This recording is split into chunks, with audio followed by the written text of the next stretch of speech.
If you're an artist, such as a designer, a filmmaker, or a dancer, by the end of this video, you will be fully convinced that you need to be a YouTuber, whether it is part-time or full-time. This video can be applied to all of the artists out there, whether you're still a student or you just started working or you've been working for 5 to 10 years already. You all should know about this. Now, for you to fully understand why you must have a YouTube channel, let's first take a look at how the relationship between you and the clients work. For this example, we're just going to assume that you are a freelancer, but the same concept can be applied to design companies and agencies. Now, in this scenario, there are 3 big parties. One of it is the artists, the freelancers, us, people who are looking for jobs to do, okay? And then the second ones are the brands, Nike, McDonald's, Coca-Cola. These are the ones that gives us job, okay? And then the third one are the customers. These are the people who buy Nike, who buy Coca-Cola, or buy McDonald's. Okay, 3 of them. Usually how this works is that Nike, they gave you a job and then they tell you, okay, we want something like this because our customers like this and this. Clients, they tell us what to do. That's why we always see these memes, like clients, they have their hand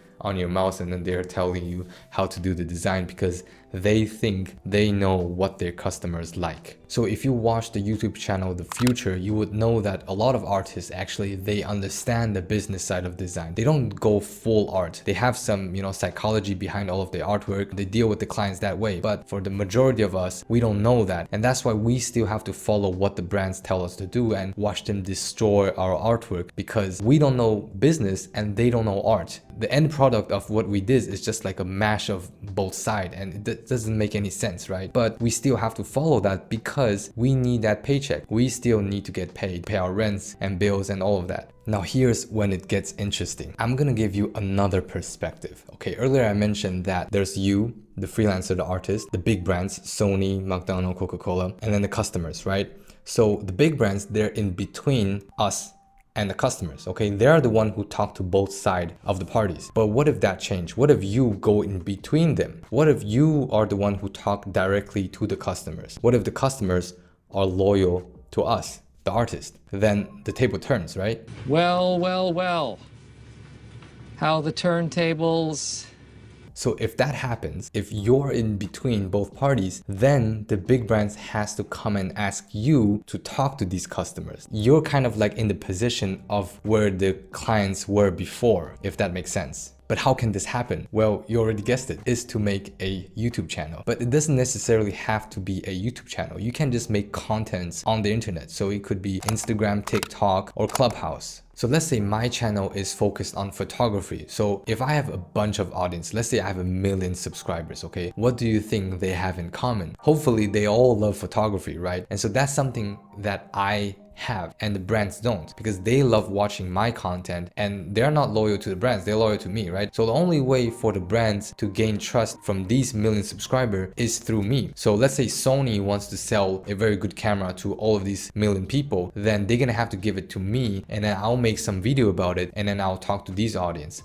But this is where it gets really cool is when they gave you this camera, you can shoot, hopefully, if they don't have any agreement and stuff, you can do whatever creativity, artistic videos you want to make with this camera. And basically it's like shooting a video commercial. Finally, you can shoot a commercial the way you want it to be without being controlled by the clients. Obviously, I know that there's a situation where these brand deals, the brand tells you what to do exactly, but most of the people that I've seen doing brand deals, the brands let them do whatever they want to do, and that's really great. So this is the situation where the brands are not like begging you, but they're asking you to help them and make something good from their product. And this is when you are kind of in a higher position compared to before. They don't get to tell you what to do, and you really can do whatever you want to do as long as you're not limited by the budget. Because if people stay, subscribe and watch your videos, that means that they love watching you doing what you love to do. Isn't that sound so amazing? Like it doesn't even sound real, but it is true for a lot of YouTubers out there. In recent years, you start to see some brands starting to create YouTube channels as well, and they're trying to make content as well. The only difference is when business, they're trying to make content,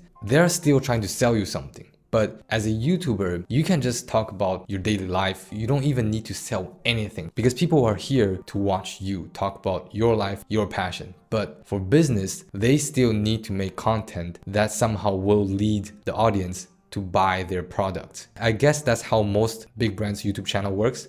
For the most part, they have to put in a lot of money to create contents just so that they can finally have some more sales from their business. So the intention is different. YouTubers just do what they love. Business make content to sell more product. I'm not saying that it's bad for brands to do content. I'm just saying that you don't need to worry about it, because if you're really passionate about your content, what you're doing, people can tell and people will see it. But obviously I am oversimplifying it. As good as it may sound for creators, you might not have an entire freedom for the brand deals that you get. A lot of brands still might restrict what you say and what you do, but you can always reject it. If you didn't like the idea of being controlled by the clients, it's just like before, then just say no, and maybe you can still make money from ad revenue or other type of revenue stream. A very good example is MKBHD. That guy, he almost don't do any brand deals at all. Like, as far as I heard, he reject 99.9% of all of the brand deals so that he can have full freedom on what he want to say and what he want to make. And so that's a very good example. He's not limited by these brands. So if you're already this far in this video and you are still not convinced that you need a YouTube channel, here's the second part. So some of you might say that, oh, it's okay because I work for a big studio, a big agency, and I get monthly salary. It's very stable, it's very safe. I don't need to look for clients. Why should I make a YouTube channel or have social media accounts that produce content? Here's the thing. I work for a production company as well. The thing that I really didn't like is that when you work on a very big project, so let's say I work for Pixar, okay, and I design the main characters of Pixar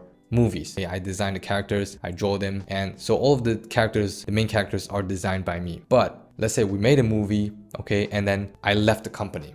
Do people think less of Pixar because I left? Okay, if people don't know about me, their impression of Pixar wouldn't change at all. What I'm trying to say is that when you work for a big production company, once you guys are done with a movie or a commercial, the people who get the most benefit is the production company. You don't get that much from it. And I think the ratio is a bit too exaggerated because you don't really get a lot from it, especially if you're not a lead in that project. If you're not an art director or director in those projects, you're just a designer, you don't get a lot from it, even if you have a lot of contribution to that project. Some people might be okay with it, but if you look at the long term, especially if you are a very talented artist, it doesn't help you well, it doesn't serve you well. I think in this specific generation, it is a time to show your talent to the whole world instead of working under people. There are stages everywhere. There are YouTube, TikTok. Again, I just keep mentioning all the social media platforms. All of these are stages for you to showcase your talent. You don't necessarily need to work under big projects anymore. You can work on relatively smaller ones, but it is exactly the way it is, and you can take full credit. Because I've seen a lot of really talented people and they work on this big project, but they just don't get the credit that they deserve. That's the main reason why I want all of the artists to go out there and create their own content, because I just hope that people get the credit that they deserve. I just didn't like the idea that some big production company, they just take all of the credit and just leave the designer like that. I just didn't like that. And I'm sure after saying this, some people are still, okay with the fact, because it's not necessarily a bad thing. I love working in a group. I love working with people and all of that, but I feel like maybe you can split it. I mentioned in the beginning of the video, I said you can either be part-time or full-time. So right now I am working for a production company, but I am trying to do part-time YouTube as well. You can still work in big projects, but you have to work on your own as well. So just in case this production company don't do well, at least you still have your own thing. You still have your own audience. They're still loyal to you. I forgot to mention, one of a very good example is a guy, I think he's called Kevin Barry. As far as I remember, he's an animator, a stop motion animator, extremely talented. The guy is so talented, from a stop motion company called Leica. His Instagram is like crazy. He has so much followers and people love what he does with his videos. He make very small, cute animation by himself, basically, and sometimes he make tutorials on it. And I think that's what it has to be in the future. You can work for a very big company, but at the same time, you have your own audience. To me, that's like the best scenario. So you don't need to worry about both sides. If one doesn't work out, you still have the other one. Some people might be worried because they're an introvert. They think that most YouTubers are extrovert. No, you don't need to be an extrovert to be on YouTube. I'm an introvert as well, and most of the successful YouTubers, they're all introverts. You don't need to be an extrovert, you just need to find your voice. And for all of you who are worried that YouTube is too saturated, just know that I don't think any market ever is saturated enough. It's only saturated with mediocre people, but it's never saturated enough with talented people. I think a very good example is MKBHD. I love that guy's YouTube channel, but I wish that there are more content that are as good as his, but none of them satisfy me. I just cannot find a second channel that is as good as MKBHD. So every time he makes a video, I will save it and wait for a good moment to watch it. That's how precious it is to me. I think for all of the YouTubers out there, they're just so unique because they're just doing exactly what they love. Now, if you're still watching this video and you're still not convinced that you need to have a YouTube channel, it's totally fine. There's still a lot of opportunities out there, but it's just that a lot of them are on YouTube. A lot of them are on social media, and I personally think that you shouldn't fight this internet wave, but rather just go along with it so you get more benefit from it. Do it the way that you wanted to do it. You don't have to do it the way people do it. It's just a platform. Just think it as a stage. You can do whatever you want on the stage. Just come on the stage. You don't have to use the mic. You don't have to wear silly costumes. Just do the way you want it to do. It is a good thing if you do it the right way. It is stupid if you do it the stupid way. So yeah, that's about it with the video. I'm making this video hoping you guys can get what you deserve and get to do what you want to do. I hope you guys enjoyed the video, and I'll see you guys next time. Bye.